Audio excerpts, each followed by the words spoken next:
नमस्कार, संकल्प न्यूज में आपका स्वागत है। मैं आलोक शर्मा। आइए नजर डालते हैं आज की मुख्य खबरों पर। हेडलाइंस के प्रायोजक हैं Shri Sai Mahima enterprises, tiles world, Dongargaon road, Farhad Chowk, Rajnandgaon.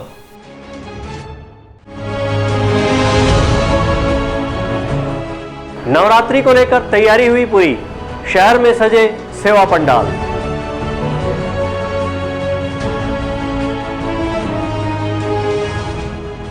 Covid isolation centre से निकलकर भावुक हुए लोग।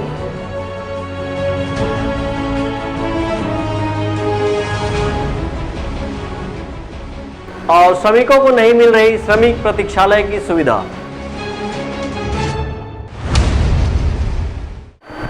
अब खबरें विस्तार से। 17 अक्टूबर से नवरात्रि प्रारंभ हो रही है। ऐसे में मूर्तिकार मां शक्ति की प्रतिमा को अंतिम रूप देने में लगे हुए हैं। वहीं विभिन्न सेवा पंडालों को भी सजाया जा रहा है। मां शक्ति की आराधना का पर्व कुआं नवरात्रि 17 अक्टूबर से प्रारंभ हो रहा है, जिसको लेकर भक्तों व मूर्तिकारों ने अपनी तैयारियां पूरी कर ली है। मूर्तिकार मां शक्ति की प्रतिमाओं को अंतिम रूप देने में लगे हैं, तो वहीं विभिन्न सेवा पंडालों की साज सज्जा करने भी सेवा समिति के लोग जुटे हुए हैं। इस वर्ष कोरोना काल के चलते वृहद स्तर पर मां भगवती की प्रतिमा स्थापित नहीं कर सादगीपूर्ण वातावरण में नवरात्रि का यह पर्व मनाया जा रहा है। मूर्तिकारों ने शासन प्रशासन से किए गए अपनी मांगों को पूरी करने में शासन और प्रशासन का धन्यवाद किया है। तो वहीं सेवा पंडाल से जुड़े समिति के लोगों ने कहा कि शासन के निर्देश का पूर्णतः पालन किया जाएगा और भंडारा गरबा जैसे आयोजन नहीं किए जाएंगे। मूर्ति का अंतिम रूप जो है लगभग पूर्ण हो चुका है और शासन प्रशासन से जो हम लोगों ने गाइडलाइन के लिए जो सहयोग मांगा था, तो शासन प्रशासन द्वारा भी हमें सहयोग मिला।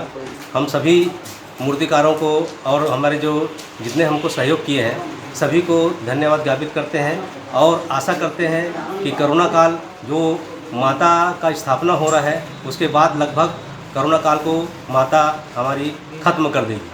दुर्गा वार्षिक उत्सव समिति दुर्गा चौक के तत्वाधान में प्रतिवर्षानुसार दुर्गा चौक में माता रानी की प्रतिमा स्थापित की जाती है। इस वर्ष भी माता रानी की प्रतिमा स्थापित हेतु पंडाल बनाने का कार्यक्रम किया जा रहा है, लेकिन कोविड-19 जो एक वैश्विक महामारी है जिसके चलते सारा विश्व ग्रसित है, तो सरकार की गाइडलाइन के अनुसार हमने इस बार मूर्ति की स्थापना छोटी की है, पंडाल भी छोटा बनाया है और शासन का धन्यवाद करते हैं जो हमें परमिट किया मूर्ति स्थापित करने के लिए।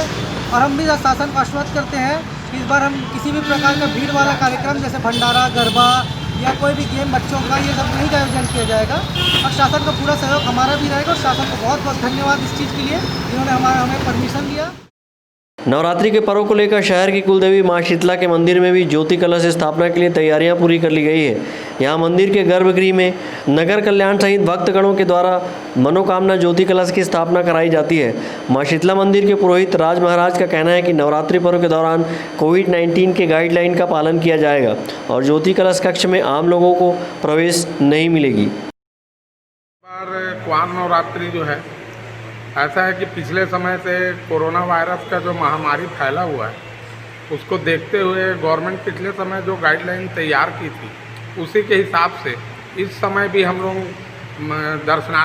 सभी दर्शनार्थियों की जो मनोकामना ज्योति कलश है वो प्रज्वलित करेंगे और दर्शनार्थियों को इसका दर्शन का लाभ नहीं मिल पाएगा। और जितने भी लोग आएंगे दर्शन के लिए वो केवल बाहर से ही मत्था टेक कर जाएंगे। बाकी अंदर की जितनी भी तैयारियां हैं वो सब हम मंदिर समिति एवं कार्यकारिणी जो लोग हैं वो लोग करेंगे। टोटल कितने ज्योति कलश? इसमें इस समय तो 1000 से ऊपर जा रहे हैं कलश। पिछले समय भी 1000 कलश ही जले थे। नवरात्रि के इस पावन पर्व को लेकर शहर में विभिन्न जगह सेवा पंडाल बनाए गए हैं। वहीं मां शक्ति की आराधना के इस पर्व में कोरोना महामारी से लड़ने की शक्ति देने और इस महामारी के खात्मे के लिए विशेष पूजा अर्चना भी होगी। अवधेश यादव और मनोज देवांगन के साथ हफीज खान, संकल्प न्यूज। दोनों ओर गुब्बारों की सजावट, भक्ति भजन गीतों की मधुर धुन के बीच लाल कारपेट पर चलकर कोविड आइसोलेशन सेंटर से बाहर निकले तो हाथों में श्रीफल मिला और आंखों में खुशियों के आंसू। राजनांदगांव के उद्याचल भवन से कोरोना पॉजिटिव मरीज भले ही यहां से निगेटिव होकर लौटे हैं, पर यहां की सेवा भावना से उनमें कई सकारात्मक ऊर्जा भर दी है। राजनांदगांव शहर में बढ़ते कोरोना मामले को देखते हुए शहर की सेवाभावी संस्था उद्याचल एवं शांति विजय सेवा समिति के द्वारा कोविड-19 आइसोलेशन सेंटर का निर्माण किया गया था। वहीं अब शहर में कोरोना संक्रमित मरीजों की संख्या कम होने से इस कोविड आइसोलेशन को बंद कर दिया गया है। इस अवसर पर कोरोना संक्रमितों की सेवा भाव में जुटे संस्था के सदस्य और कोरोना से ठीक होकर निकले लोग भावुक हो गए और उनकी आंखें डबडबा गई। शहर के उद्याचल के भवन में 100 बिस्तर का कोविड-19 आइसोलेशन सेंटर बनाया गया था, जहां मरीजों को सुबह चाय, नाश्ता, दोपहर में भोजन, शाम के फ्रूट, रात में भोजन के बाद हल्दी वाला दूध दिया जाता था। वहीं दवाइयां सहित विभिन्न सुविधाएं निःशुल्क दी जा रही थी। इस आइसोलेशन सेंटर में एक साथ स्वस्थ होकर निकले 49 लोगों को कोविड-19 आइसोलेशन सेंटर से भावभीनी विदाई दी गई। इस दौरान संस्था के सदस्यों ने बाजे गाजे के साथ उनको उनके घरों के लिए रुखसत किया। संस्था के द्वारा उन्हें श्रीफल भेंट भी किया गया और उन पर फूलों की वर्षा की गई। शांति विजय सेवा समिति व उद्याचल की सेवा भाव को देखकर कोरोना से ठीक होने वाले लोग काफ़ी भावुक नजर आए और इस संस्था की सेवा भावना की सराहना भी की। बहुत अच्छा फील कर रहे हैं। ये तो अविस्मरणीय चीज़ है और यहाँ की जो व्यवस्थाएं हैं, यहाँ की जो हम लोग को डाइट दी गई, दवाइयाँ दी गई और भी जो सुविधाएं हैं, बहुत ही प्रशंसनीय है। बहुत ही स्वागत हुआ उसके बारे में। जी, बहुत ही अच्छा। मैंने इसके लिए तो मैं शब्द भी नहीं है मेरे पास। इतनी खुशी हो रही है जाने में यहाँ से। बहुत अच्छा लग रहा है। मैं सारी शांति समिति जो है वो यहाँ की, उसको मैं बहुत बहुत धन्यवाद दूंगी और बहुत आभार व्यक्त है यहाँ के लिए और सभी पेशेंट लोगों की तरफ से भी। किसी प्रकार का कोई संदेश देना चाहेंगे लोगों को? संदेश है कि हम जो कोरोना के लिए इतना जो डरते हैं, इससे लड़ना चाहिए। यहाँ पे हमने कोरोना से लड़ना सीखा है और कोई कोरोना बंदे बहुत बड़ी बीमारी नहीं है। इसे डरना नहीं चाहिए, इसे लड़ना चाहिए। जी, हम लोग यहाँ पर 6 तारीख से आए हुए थे, 7 तारीख से, और यहाँ पर हम लोग प्रथम दिन से आज तक जो यहाँ पर हमको सेवा और जो यहाँ पर सहयोग मिला, विशेष करके मैं धन्यवाद करूँगा उद्याचल और श्री शांति विजय सेवा समिति का। मैं तहे दिल से, आत्मा और सच्चाई से धन्यवाद करता हूँ कि मानव सेवा का जो अनुकरणीय और प्रशंसनीय कार्य जो इस सेवा समिति के द्वारा और राजनांदगांव के इस सेवाभावी संस्था के द्वारा किया जाता है, वह सचमुच ये भारतवर्ष के लिए एक सराहनीय कार्य और अनुकरणीय कार्य है। इससे प्रेरणा लेना चाहिए और राजनांदगांव जो अपने नाम के मुताबिक संस्कारधानी कहलाता है और इसका जीवंत प्रमाण प्रस्तुत करता उद्याचल का ये श्री शांति विजय सेवा समिति जो है, उसके लिए हम बहुत बहुत धन्यवाद। आज हम अपने घर में पूर्ण रीति से कोरोना को किस तरह इलाज हुआ, कैसे फील कर रहे हैं आप लोग? जी, यहाँ पर आकर के जो हमारा विशेष ख्याल जो यहाँ पर रखा जाता था कि समय समय पर हमको जो मेडिसिन्स है उसके लिए हमको अवगत किया जाता था और समय समय पर हमको जो सुबह से लेकर के रात तक का जो विशेष डाइट होता था उसका हमारा ख्याल रखा गया। और जैसे ही हम यहाँ पर आए तो 3 दिन के अंदर ही हम यहाँ पर पूर्ण रीति से अपने आप को तंदुरुस्त महसूस किया। सो इसके लिए मैं बहुत धन्यवाद करता हूँ। उद्याचल एवं शांति विजय सेवा समिति के द्वारा कोरोना संक्रमितों के बेहतर उपचार के लिए इस सेंटर में घर जैसी सुविधा उन्हें मुहैया कराई गई। समिति के लोगों ने अपनी परवाह न करते हुए कोरोना संक्रमितों की दिन रात सेवा की। संस्था द्वारा 2 माह तक निरंतर इस कोविड सेंटर को चलाया गया। यहाँ पर भर्ती मरीजों को ऑक्सीमीटर, थर्मामीटर, भाप लेने की मशीन सहित अन्य सुविधाएं निःशुल्क प्रदान की गई। संस्था से जुड़े लोगों ने कहा कि इस वैश्विक महामारी में उद्याचल व शांति विजय सेवा समिति ने मानवता को देखते हुए यह कार्य किया है। ऐसा लगा राजनांदगांव में वास्तविकता में एक साथ बाढ़ आ गई, कोविड की एक साथ बाढ़ आई तो बहुत ज़रूरी लगा। तब हमने तत्काल इस पर निर्णय लिया दोनों संस्थाओं ने कि भी चलो अपन इस काम को करते हैं। परेशानियाँ आएगी, निपटेंगे, सब एक एक परेशानी को निकालेंगे। और बहुत ही अच्छा रहा कि लोगों को आज ये सुविधा मिल गई। इसको देख के दुर्ग ने, धमतरी ने आके यहाँ देखें और खोले हैं। रायपुर ने, मतलब राजनांदगांव वास्तविकता में संस्कारधानी नगरी है, तो संस्कार के रूप में बता दिया कि सेवा क्या होती है। और इसको देख के दूसरी जगह भी ये लोगों को फ़ायदा मिला और हम ये भी खुश नसीब है कि हमारे यहाँ के सेंटर के जो भी जा रहे हैं मरीज़, वो बड़े खुश होकर जा रहे हैं। उनको घर की जैसी सुविधा दे रहे हैं। भगवान न करे कि ये और वापस बढ़े, कोई को भी याद न करे। हम तो बोलते हैं एक भी सेंटर राजनांदगांव में नहीं रहना चाहिए, ये स्थिति आनी चाहिए। कितने बेड का अस्पताल था ये? 100 का था। 87 तक हम लोग फुल करते थे। 10-12 बेड को डिस्टेंस के नाते रखते थे कि कभी इमरजेंसी भी कुछ हो जाए। 87 से ऊपर फुल नहीं किया हम लोगों ने। एक निवेदन जरूर करना चाहूँगा, इस पूरे छत्तीसगढ़ की जनता, राजनांदगांव ज़िले की जनता से कि आप कोरोना से घबराइए मत, क्योंकि हमने कोरोना को और कोरोना के मरीजों को करीब से देखा है। इसलिए सभी को ये कहना चाहूँगा कि आपको अगर मन में जरा सी भी शंका है, जरा सा भी लक्षण है, तो आप 14 दिन के आइसोलेशन पीरियड से ना घबराएं, अपनी जांच करवाएं। जांच के बाद में अगर आपको कोरोना पॉजिटिव भी आता है तो आप 10 दिन अगर आइसोलेशन में रहेंगे तो आप पूर्णतः स्वस्थ हो जाएंगे। ये बीमारी घबराने की नहीं है, ये बीमारी डरने की नहीं है। अगर आपने टेस्ट नहीं कराया, तो अगर आपको कोरोना पॉजिटिव है, आपने टेस्ट नहीं कराया, तो आपके चक्कर में 10 नहीं, 20 नहीं, 25 आदमी कोरोना इफेक्ट पड़ जाएंगे। जो हमने एक युद्ध कोरोना के विरुद्ध चलाया, जो चेन तोड़ने का हमने सपना देखा था, वो चेन पुनः मत जुड़ जाए। इसी के साथ मैं लोगों से निवेदन करना चाहूँगा कि स्वस्थ रहें, मस्त रहें और कोरोना की जांच जरूर कराएं और अपने घर में एक मंगलमय दिवाली आप जरूर मनाएं। यही मैं सबसे निवेदन करना चाहता हूँ। इस कोविड सेंटर में कुल 292 कोरोना संक्रमित मरीजों का उपचार किया गया। उद्याचल एवं शांति विजय सेवा समिति द्वारा निरंतर 2 माह तक चलाए गए इस कोविड सेंटर का विधिवत समापन किया गया। कोविड सेंटर से डिस्चार्ज होने के बाद मरीजों ने अपनी खुशी का इजहार संस्था के सदस्यों के साथ सेल्फी लेकर की, तो कुछ लोग भजनों में झूमते नजर आए। अवधेश यादव और अंकालू साहू के साथ हफीज़ खान, संकल्प न्यूज़। राजनांदगांव जिले में काम की तलाश में चौक चौराहों में खड़े रहने वाले श्रमिकों के लिए पूर्व सरकार ने श्रमिक प्रतीक्षालय भवन का निर्माण कराया है, ताकि यातायात प्रभावित न हो और मजदूरों को स्थायी ठिकाना मिले, जिससे उन्हें धूप व बारिश से बचने में भी सुविधा हो। लेकिन लगभग 1 वर्ष से श्रमिक प्रतीक्षालय भवन में ताला लटका हुआ है, जिससे श्रमिकों को ठेले पर ही आराम करने मजबूर होना पड़ रहा है। राजनांदगांव शहर के चौक चौराहों में सुबह से मजदूर काम देने वालों के इंतजार में खड़े रहते हैं। बड़ी संख्या में श्रमिकों के चौक चौराहे पर रहने से यातायात प्रभावित होता है। वहीं इन मजदूरों के गर्मी में, धूप और बारिश में बरसात से बचाव की कोई व्यवस्था नहीं है। इसको देखते हुए पूर्व की डॉक्टर रमन सिंह की सरकार ने शहर के भदौरिया चौक में भवन व अन्य सन्निर्माण कर्मकार मंडल योजना के तहत श्रमिकों के लिए स्थायी ठिकाना देने के उद्देश्य से श्रमिक प्रतीक्षालय भवन का निर्माण कराया था। इस भवन में श्रमिकों के आराम करने के श्रमिक हाल और बैठने के लिए कुर्सी लगाई गई है। इसके साथ महिलाओं व पुरुषों के लिए अलग अलग प्रसाधन की व्यवस्था भी की गई है। लेकिन अब यह श्रमिक प्रतीक्षालय में बीते वर्ष से ताला लटका हुआ है, जिसके चलते श्रमिकों को अपने ही हाथ ठेले में आराम करने मजबूर होना पड़ रहा है। श्रमिक प्रतीक्षालय बंद होने से साफ सफाई के अभाव में यहाँ गंदगी ने अपना बसेरा बना लिया है। आलम यह है कि गंदगी के चलते बदबू उठने लगी है, जिससे राहगीरों को रास्ता तय करना मुश्किल हो रहा है। शाम होते ही यहाँ पर असामाजिक तत्वों का जमावड़ा होने लगता है और श्रमिक प्रतीक्षालय मैखाने में तब्दील हो जाता है। यहाँ खड़े श्रमिकों का कहना है कि बीते 1 वर्ष से भवन में ताला लटका हुआ है। इस कारण श्रमिकों को भवन के बाहर ही भोजन और आराम करना पड़ता है। पूर्व में ये दोपहर को भोजन और आराम करते थे। अब इस भवन में प्रशासन ने पुराना कबाड़ का सामान भर दिया है। ये करीब साल भर हो गया। साल भर से बंद है? हाँ, साल भर से बंद है। हम परेशान हैं, मजदूर आदमी हैं, ठेला वाले लोग सब खाना पीना खाते हैं, आराम करते हैं, लेटरिन बाथरूम करते हैं, सुतक बैठत रहे, खाना वाना खाते हैं, पूरा सामान भरा है, कबाड़ खाना लगा है।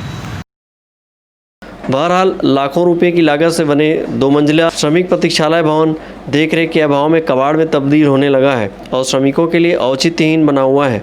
अगर समय रहते इस पर प्रशासन ध्यान नहीं दिया तो यह भवन कबाड़ होकर जमींदोज हो जाएगा। मनोज देवांगन के साथ परमानंद रजक, संकल्प न्यूज़।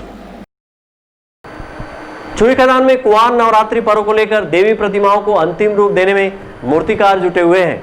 वहीं कोरोना संक्रमण के चलते समितियों को भी शासन द्वारा जारी गाइडलाइन का दिशा निर्देश जारी किया गया है। चूड़ीखदान सहित जिले में 17 अक्टूबर से प्रारंभ होने वाली कुंवार नवरात्रि पर्व को लेकर मूर्तिकार मां दुर्गा, सरस्वती, काली माता की मूर्तियों को अंतिम रूप देने में लगे हुए हैं। देवी मां की प्रतिमाएं इस बार विभिन्न मुद्राओं में भक्तों को आशीर्वाद देंगी। मूर्तिकारों ने बताया कि इस बार कोरोना संक्रमण काल में पिछले वर्ष की तुलना में मूर्तियों के कम ऑर्डर मिले हैं। सरकार जो 6.5 फीट का गाइडलाइन जारी किया है, हम उसी के अनुसार मूर्ति तैयार किए हैं और दुर्गा माता, काली माता और गणेश जी का प्रतिमा बनाते हैं। इस बार के मतलब बहुत ही कम मूर्ति बना है। जैसे मैं 20 मूर्ति बनाता हूँ हर साल, तो इस बार ना सिर्फ मैं 6 ही मूर्ति बनाया हूँ बस। खर्चा वर्चा जो हो रहा है इसका इस बार नुकसान जाएगा क्या है, रंग वंग का भी रेट बहुत है। हाँ। जो लकड़ी वकड़ी लगता है अपने जो सामान ना बहुत रेट ज़्यादा है, लेकिन अपने मूर्ति का जो रेट है ना बहुत कम है उसका। हाँ, आदेश दिया है और इस बार मूर्ति कम बना है कोरोना से। कितना ऑर्डर आया इस बार? अभी वही 15-20 ऑर्डर आया है बस। तो पिछले साल की तुलना में कम है? कम है ना, इसलिए इस बार आधा आया है हमारे। तो अभी क्या क्या बच्चा है जो अभी तैयारी चल रही है इसका, तैयार नहीं हुआ है। आज कहाँ कहाँ तक जाता, कुछ जानकारी है? ये जाता है जाल बांधा और बढ़ई टोला पथर्री राजनांदगांव। इस साल भी ऑर्डर दिए हैं, लेकिन वही है जो शासन जो गाइडलाइन दिए हैं उस हिसाब से हर चीज़ बहुत कम हो गया है और हाइट वेट भी कम कर दिए हैं। और जैसे उत्साह से मना रहे थे हर साल, लेकिन इस टाइप का इस साल तो नहीं होगा, थोड़ा सा फीका ही रहेगा। तो समिति है आपको? हाँ जी, समिति है हम लोग का, ये मतलब युवा लोग हैं, पूरे समिति में है 20-25 लोग हैं। इस वर्ष कोरोना वायरस के चलते मूर्ति स्थापना के लिए प्रशासन द्वारा गाइडलाइन भी जारी कर दी गई है। जिन स्थानों में पंडाल आदि लगाए जाने से लेकर मूर्ति स्थापना से उनकी दूरियों का निर्धारण भी किया गया है। 6.5 फीट से ऊंची देवी प्रतिमाओं को स्थापित करने की मनाही है। इस कारण मूर्तिकार छोटी मूर्तियों को आकार देने में जुटे हुए हैं। प्रशासन द्वारा चौक चौराहों पर मूर्ति स्थापना को लेकर आवेदन के आधार पर बैठक लेकर गाइडलाइन जारी कर दिया गया है। इन सभी का मीटिंग लिया गया है और सबको समझाइश दिया गया है। सबको गाइडलाइन जो कलेक्टर के द्वारा, शासन के द्वारा जो गाइडलाइन दिया गया था, सबको अवगत कराया गया है। सबको जो भी उसका दिशा निर्देश का पालन करने के लिए सहमति प्रकट की है, उसके हिसाब से उनको सबको अनुमति दिया गया है। कुआं नवरात्रि का पर्व 17 अक्टूबर को शुरू होकर 9 दिनों तक माता रानी की उपासना की जाएगी। देवी मंदिरों में भी आस्था के ज्योति कलश प्रज्वलित की जाएगी। इस वर्ष कोरोना संक्रमण को देखते हुए प्रशासन द्वारा भी विशेष सतर्कता बरती जा रही है। धार्मिक आयोजनों को लेकर गाइडलाइन भी जारी की जा चुकी है। नवरात्रि पर्व के दौरान प्रतिवर्ष अनुसार इस वर्ष भी समितियों द्वारा चौक चौराहों पर माँ दुर्गा, सरस्वती, माँ काली की प्रतिमाएं स्थापित कराने की तैयारी की जा रही है। ऐसे में समितियों को अनुमति पत्र के साथ गाइडलाइन का पालन करने का निर्देश भी दिया गया है। छुईकदान से करण सिंह ठाकुर, संकल्प न्यूज़। अब वक्त है ब्रेक का। ब्रेक के बाद आप देखेंगे लोक कलाकारों का सम्मेलन।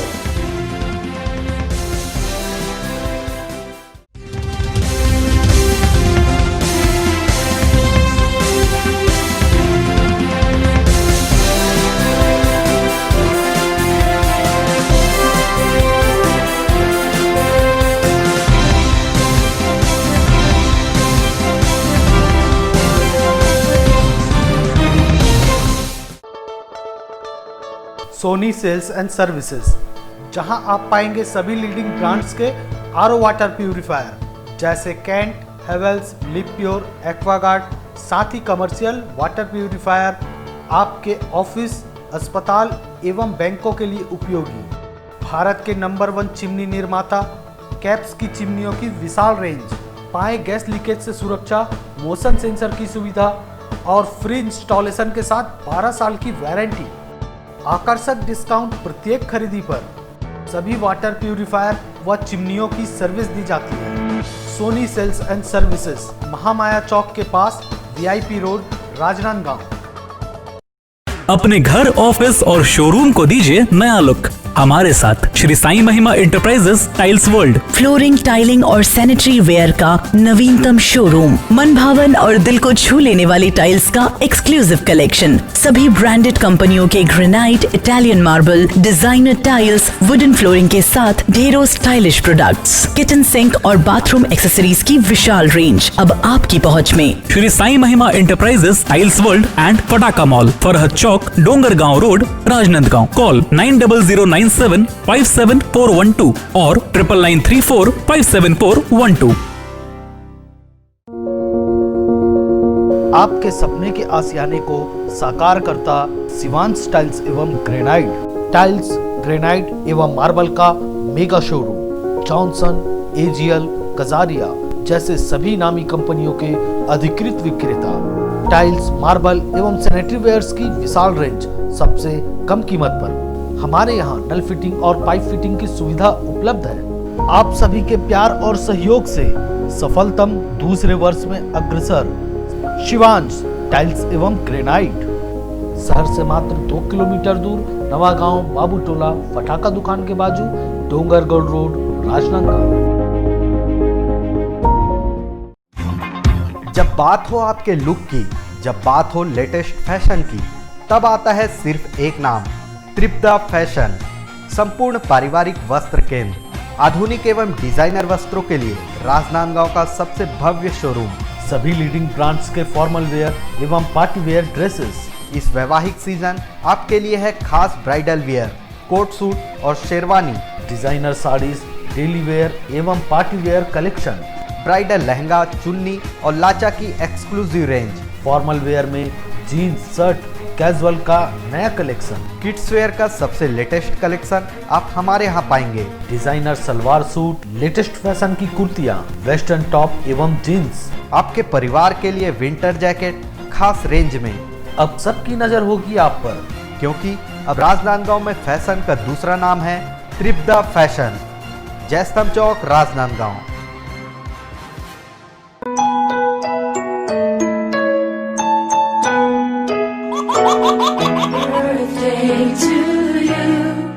आप अपने बच्चे के जन्मदिन को बनाइए खास संकल्प केबल नेटवर्क के साथ।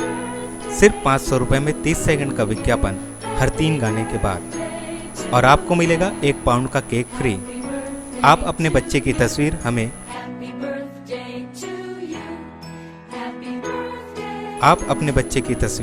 हमें व्हाट्सएप के इन नंबरों पर भेज सकते हैं।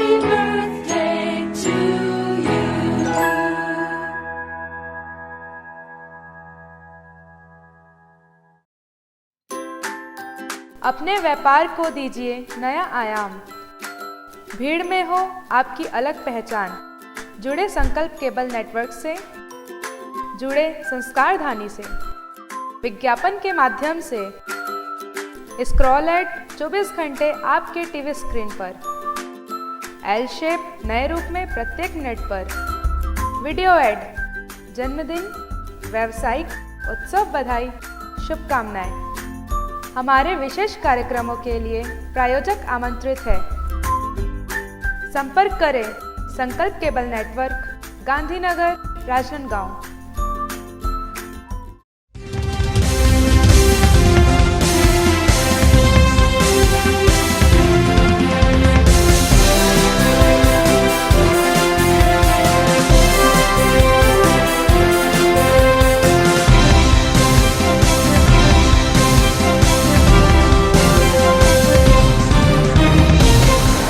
ब्रेक के बाद आपका स्वागत है। डोंगरगढ़ ब्लॉक के रामाटोला स्थित मां कारीपाट के प्रांगण में राज्य स्तरीय लोक नाचा कल्याण संघ का सम्मेलन आयोजित किया गया।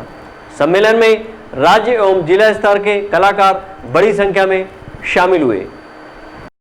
लोक कला को जीवंत रखने के उद्देश्य से डोंगरगढ़ के रामाटोला में राज्य स्तरीय लोक नाचा कल्याण संघ ने एक सम्मेलन आयोजित किया, जहां पर लोक कला से जुड़े प्रदेश भर के कलाकारों ने शिरकत की और अपने विचार को साझा किया।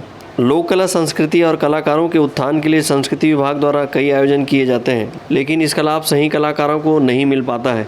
लोक कलाकारों ने विलुप्त हो रही नाचा पर चिंता जाहिर की और इस कोरोना संक्रमण काल में कलाकारों के पास मंच न होने पर शासन से आर्थिक सहायता की मांग की गई।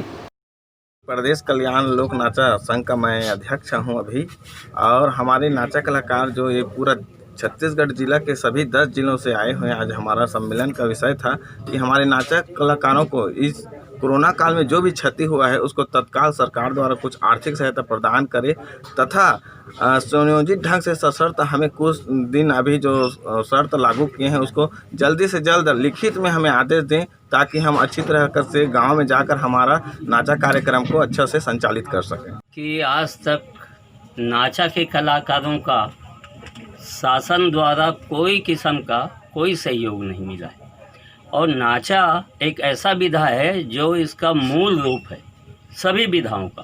पंडवानी, भरथरी, लोक संगीत, लोक नृत्य, ये सब का मूल है नाचा। और नाचा इतने दयनीय स्थिति से गुजर रहा है कि सरकार ना तो इसके ऊपर कभी ध्यान दी है, और बल्कि नाचा के इसको रोकने के लिए कई किस्म का व्यवधान पैदा हुआ है। बीच में टीवी आया, नाचा वाले बहुत परेशान हो गए। लोग टीवी देखने गली गली में बैठ जाते थे, नाचा को कोई नहीं पूछता था। उससे भी ले दे के उभरे हैं, लेकिन सरकार ये नहीं कभी कहा, न कभी चाहा नहीं कि चलो नाचा वाले लोग परेशान हैं, ये कलाकार भूखे मर रहे हैं और मैं देखता हूँ कि अभी मैं 60 साल का ये मेरा नाचा का विधा चल रहा है, 60 साल हो गया मुझे। तो जितने कलाकार हैं तकरीबन सब गरीब हैं, लेकिन आज तक सरकार से कोई सहायता नहीं मिली है। ले दे के कई कलाकार जो बहुत गरीब या कमज़ोर या बीमार हो गए हैं, 60 साल से ऊपर हो गया है, 70 साल हो गया है, कभी सरकार उसको 300 का भी उनको ये नहीं दिए हैं कि चलो एक कलाकार है, अलग से इसका ये कोटा होना चाहिए, वैसा कोई कोटा नहीं। सरकार हर तरह से नाचा कलाकारों का सरकार हर साल जो है साल में एक बार लोक कला मंडई के नाम से मतलब लाखों करोड़ों रुपया खर्च करती है और कला संस्कृति विभाग बना हुआ है ना। इसके बावजूद मतलब आप लोगों को इससे कुछ मिल नहीं पाता। हाँ, नाचा को कभी कहा जाता फिर कोई प्रोत्साहन नहीं दिया, ना नाचा वाले को कभी बुला के कभी वो कार्यक्रम नहीं दिया। आज तक कोई नाचा वाले को बुला के अगर दिया होगा तो पूछा जाए उनसे। लोक मंच वालों के लिए रामचंद्र देशमुख के लिए एक सम्मान निकला था, उसको कहाँ लोप कर दिए। और दाऊ मदराजी का जो सम्मान है उसको लोक कला मंच वालों को दिया जाता है, नाचा वालों का कोई पुछारी नहीं है। और नाचा विधा इतना तकलीफ़ से गुजर रहा है कि कभी उसकी कोई सुनवाई सरकार नहीं करती। अभी 60 से ऊपर 70 तक के कई का आवेदन हम वहाँ ले जाके जमा किए हैं रायपुर में, लेकिन कभी किसी का सुनवाई नहीं हुआ। ये नया सरकार आया है तब से तो और कोई कागज़ यहाँ से वहाँ नहीं हट रहा है। इस मौके पर सभी विधा के कलाकार जुटे हुए थे। डोंगरगढ़ से सचिन जामुलकर, संकल्प न्यूज़। शहर के दिग्विजय कॉलेज में पीडीएफ के माध्यम से असाइनमेंट जमा करने वाले विद्यार्थियों को तकनीकी समस्या के चलते फेल बताया जा रहा है, जिसको लेकर एनएसयूआई के द्वारा ज्ञापन सौंपा गया है। शासकीय दिग्विजय महाविद्यालय में उत्तर पुस्तिका पीडीएफ के माध्यम से विद्यार्थियों ने जमा की थी, लेकिन तकनीकी समस्या के चलते पीडीएफ प्राप्त नहीं होने की वजह से विद्यार्थियों को फेल बताया जा रहा है। इस मामले में एनएसयूआई ने ज्ञापन सौंपकर हार्ड कॉपी जांच कर परीक्षा परिणाम घोषित करने की मांग की है। बीएससी फर्स्ट ईयर का एग्ज़ाम दिया था और इंटरनल एग्ज़ाम जिन लोगों ने नहीं दिला पाया था उनका एग्ज़ाम अभी हुआ था, जिसको मैंने दिलाया। बट इंटरनल एग्ज़ाम जो सब्जेक्ट है सारे सब्जेक्ट में दिलाया है, उसके बावजूद सारे में एब्सेंट है लिखाया गया।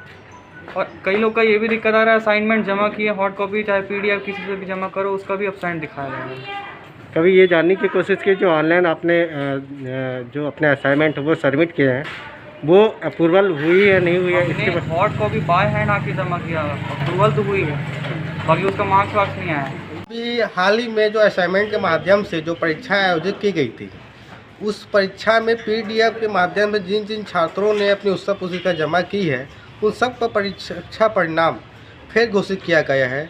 बताया जा रहा है कि टेक्निकल परेशानी के कारण ये सब हुआ है, जिसके कारण छात्र बहुत ही असमंजस स्थिति में है कि हमारा परिणाम फेल कैसे आ गया। कौन कौन से ईयर के एग्ज़ाम्स के पेपर हैं? अभी जितने भी ईयर अभी परीक्षाएं हो रही है, चाहे बीएससी फर्स्ट ईयर हो, बीएससी सेकेंड ईयर हो, चाहे फाइनल ईयर हो, चाहे एमएससी, जिन जिन छात्रों ने पीडीएफ के माध्यम से जमा किया गया था उसका सब परिणाम सब पर फेल आया है। और हम यहाँ मांग करते हैं कि उनकी हार्ड कॉपी ली जाए और हार्ड कॉपी से मार्क चेक की जाए, उसके बाद उनका परीक्षा परिणाम घोषित किया जाए। दिग्विजय कॉलेज में विद्यार्थियों ने कोविड-19 के गाइडलाइन का पालन करते हुए पीडीएफ के माध्यम से असाइनमेंट जमा करा दिया था, पर तकनीकी समस्या के चलते असाइनमेंट जमा नहीं होने की बात कही गई है। संकल्प न्यूज़ के लिए अवधेश यादव की रिपोर्ट। डोंगरगांव क्षेत्र के ग्राम पंचायत रूद गांव के ग्रामीणों ने पुलिस अधीक्षक कार्यालय पहुंचकर आदिवासी परिवार के द्वारा गलत शिकायत दर्ज कराने के संबंध में उचित जांच की मांग की है।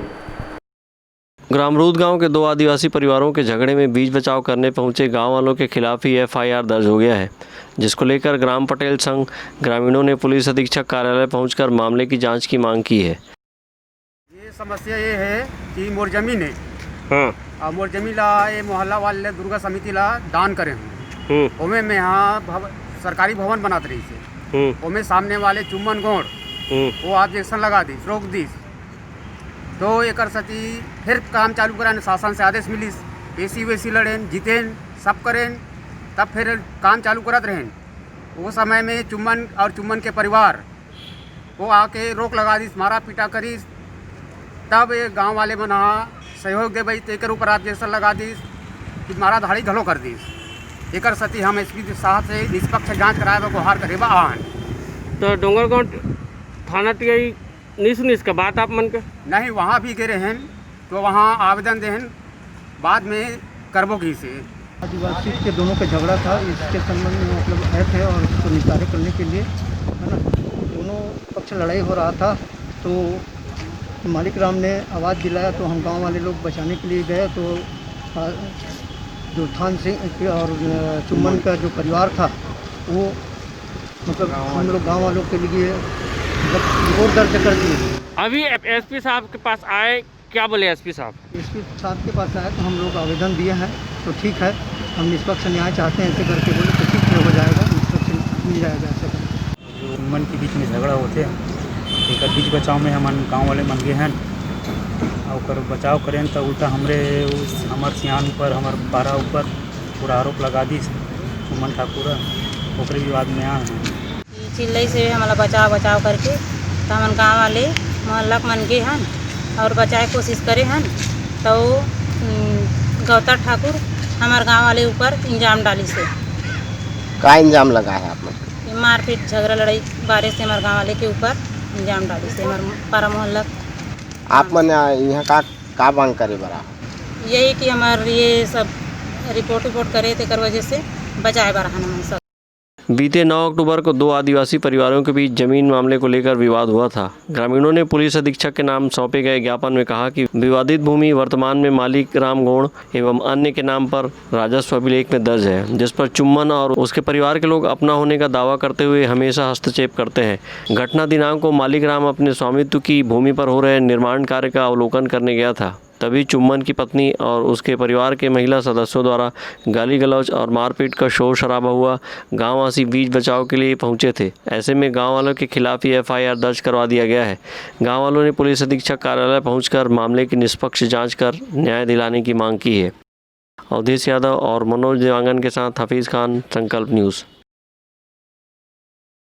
बाहर निकलने पर मास्क लगाइए और स्वस्थ रहिए। आज की खबरों में बस इतना ही। हमें दीजिए इजाज़त। नमस्कार।